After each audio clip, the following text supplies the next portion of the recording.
Ya sebenarnya kita juga dagang perlu buat makan. Kita juga pengen pemasukan, tapi kalau anjuran pemerintah begini juga repot juga kitanya. Ya mau gimana kitanya? Video barusan menggambarkan keluhan dari beberapa masyarakat yang merasakan dampak ekonomi dari PSBB. Di sisi lain, ketika pemerintah pertama kali mengumumkan masyarakat di bawah 45 tahun boleh kembali bekerja, banyak juga yang malah mengaku takut dan resah karena tren COVID-19 belum menurun.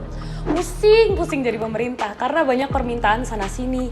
Belum lagi mikirin harus milih ekonomi apa selamat dari pandemi, membuat pemerintah kita jadi terkesan suka gonta-ganti keputusan. Sempat juga terucap oleh Presiden Jokowi tentang the new normal. Yang mau Quick Insight bahas hari ini, kalau memang keputusan berdamai dengan corona ini harus berjalan, siapkah Indonesia menghadapinya? Adakah emergency exit-nya? Istilah the new normal menjadi populer di Indonesia sejak Presiden Jokowi menyebut kita harus hidup berdamai dengan corona.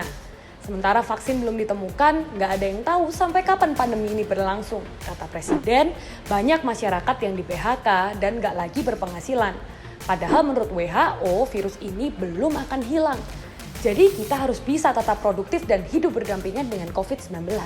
Tapi tenang, nggak seperti di awal minggu ini yang sempat heboh mal-mal dibuka atau pegawai harus ngantor. Menteri Koordinator Bidang Perekonomian Erlangga Hartarto menegaskan pemerintah masih mengkaji konsep the new normal, at least sampai 2 minggu ke depan.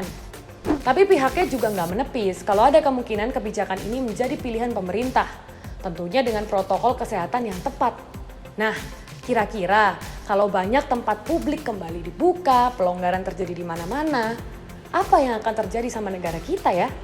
Well, sebenarnya udah ada beberapa contoh negara yang membuka lockdown dan mengizinkan warganya untuk kembali beraktivitas dengan batasan-batasan tertentu pastinya. Misalnya seperti Tiongkok, Korsel, dan Jerman. Tapi benar aja selang beberapa waktu dilonggarkan, kasus corona kembali meningkat. Bahkan mereka khawatir ada gelombang kedua. Padahal pelonggaran lockdown ini diterapkan setelah kurva penyebaran COVID-19 melandai di negara mereka. Tapi dampak kenaikannya tetap berasa. So, nggak menutup kemungkinan Indonesia akan mengalami hal yang sama kalau PSBB dilonggarkan. Ketua Perkumpulan Dokter Indonesia Bersatu, James Alan Rarung berpendapat resiko meningkatnya penularan COVID-19 saat pelonggaran PSBB adalah sesuatu yang nyata dan nggak terelakkan. Kemungkinan besar meningkat juga orang yang terinfeksi tanpa gejala. Itu dari segi pandemi. Kalau dari segi ekonomi, surprisingly, Profesor Riset LIPI Karunia Firdausi justru melihat pelonggaran PSBB tidak akan berdampak positif bagi ekonomi bangsa ini. Bahkan akan memperburuk ekonomi dalam jangka pendek dan panjang. Karena pelonggaran ini akan berpengaruh pada bertambahnya penderita COVID-19, implikasinya ke biaya kesehatan. Padahal peningkatan pada ekonomi nggak bisa dipastikan. Selain itu, Direktur Riset Center of Reforms on Economics Indonesia, Peter Abdullah juga menilai pelonggaran saat pandemi masih terjadi justru membuat wabah berakhir lebih lama dan berdampak pada ekonomi lebih lama pula. Belum lagi kalau kurvanya naik, terjadi pembeludakan pasien COVID-19.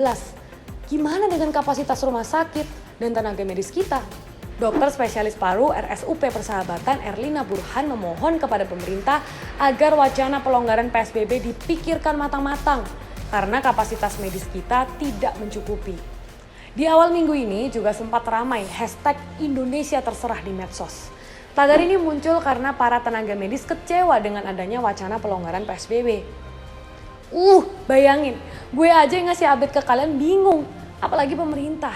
Dengan berat hati gue harus bilang, hal yang paling tepat untuk dilakukan hari-hari ini ya PSBB harus tetap berjalan sampai kurva melandai. Mengingat kita ingin menyelamatkan ekonomi jangka panjang dan nyawa manusia. Seperti di negara-negara lain, bantuan sosial harus diprioritaskan. Atau pilihan keduanya, pelonggaran PSBB yang tetap dilaksanakan dengan memperbanyak fasilitas medis dan seluruh protokol kesehatan harus dijalankan dengan disiplin untuk persiapan. Karena dengan adanya pelonggaran, akan naik kurva penyebaran dan mungkin herd immunity bisa tercipta.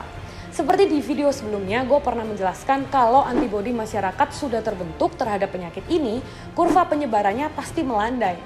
Tapi yang kedua ini kedengaran agak kejam sih memang. Anyway, kalau kamu tim yang mana? PSBB ketat atau longgar? Tulis komentar di bawah ya.